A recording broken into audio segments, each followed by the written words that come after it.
My name is Madivaleppa Suresh. I am from Belagavi. I am graduated in Jain College of Engineering from in the Electronics and Communication Department.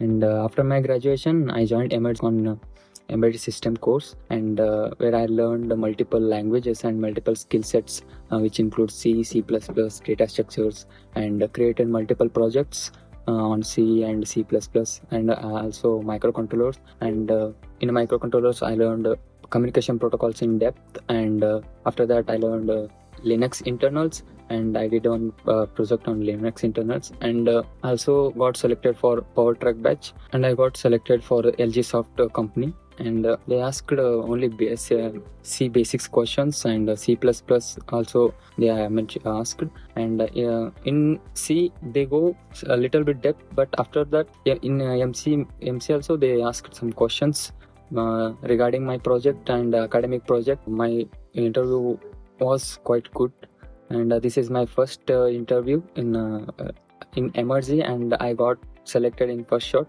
And here Emertxe Institute, the mentors are so good and so supportive, and they'll keep motivating you to study, and they'll help you regarding any difficulties. If you are facing any issues, or if you are not getting anything, they'll help with you that.